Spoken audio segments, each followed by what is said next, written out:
galing ang putok kay Mang Piping?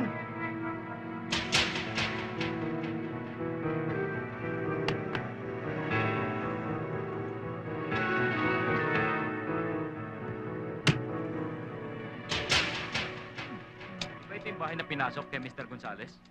Oo nga, sir. Tatlo nga yung suspect yan, eh. Ano ba? Sir, Sino naman ito nakikialam na to? pakipirmahan niyo naman ho itong Barangay Tanod daw. certification, no? Mayabang tong barangay tanod na to, ha? Nakikialam pa. Papel Thank talaga you, ng papel, sir. sir, eh. Aktibidad, Sir, ayon sa ballistic report, ang balang ginamit sa iyo ay pareho rin ang ginamit sa pagpaslang sa isang negosyante sa Binondo. High-powered. Alam mo, Eseng, lumilitaw na ang pamamaraang ginamit ng taong gustong lumikita sa iyo ay isang professional hitman. hitman, sir? Oo.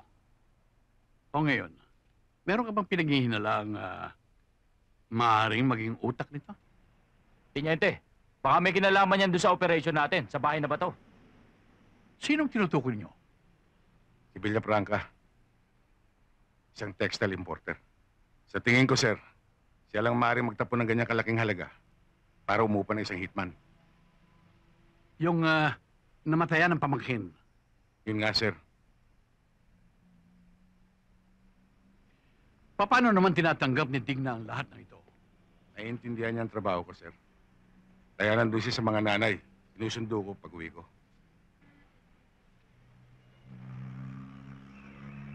Siya nga pala, Panyero. Malaking kita ang makukuha natin sa deal na ito. Kaya bago tayo maunahan ng iba, pasukin na natin. Maliit lang naman ang kapital na kailangan natin dyan. Bakit di pa natin umpisan? Mababawi naman natin kaagad yun.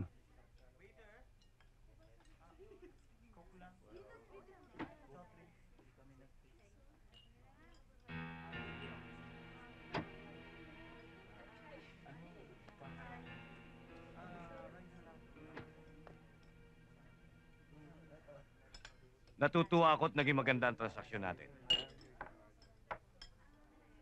Kumpletong-kumpleto, Ricardo. Meron pang Peking duck. Panyero, mauna ka na. O sige, Magambala ko muna yung pagkain niyo. Mr. Villafranca, ako si Eseng, yung taong pinaliligpit mo. Kaya nga lang, nahilaw. Ano bang pinagsasabi mo? Alam ko kung bakit mo ako pinabubure. Dahil sa pagkamatay ng pamangkin mo, hindi ba? Dapat lang siyang mamatay. Isa siyang...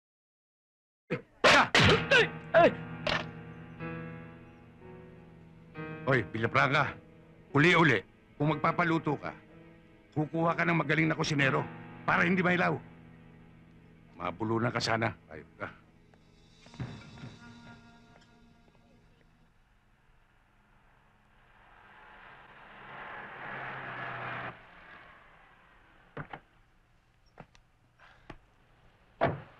Salamat. Cha-cha-cha.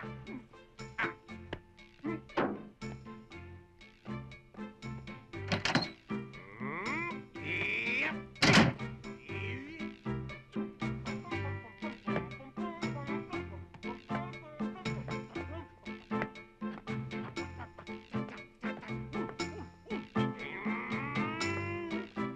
Copy, copy.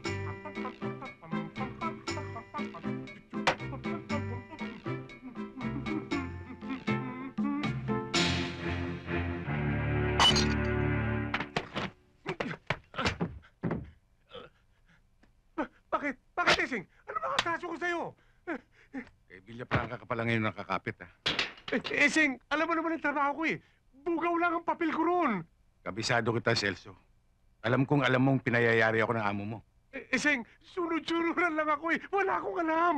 Ah, hindi mo alam. Tuluyan na kita. Oo, sandali lang, Esing. Meron siyang numerong pinatawagin sa akin eh. Naisulat ko pa nga eh. Nandito sa wallet ko yun. Esing, nandito lang. Nagsisiguro ko na yung taong kausap niya. Asan ka ba? Ito, Esing. Ito ang numero. Oh, at saka, parang may narinig ko na inuupahan siya. Ito numero. Oo, nasisiguro ko. Pakawalan mo na lang ako. Kapag hindi ito, Celso, alam mo na mangyayari sa'yo. Sa Tondo, may bukang bibig. Na pagsisimbahin ka ron, Na may bulak sa ilong, Esing. Alam ko yun. Patakasin mo na lang ako. niyanino mo, ayoko na makita. Hindi mo na talaga makikita pa. Salamat!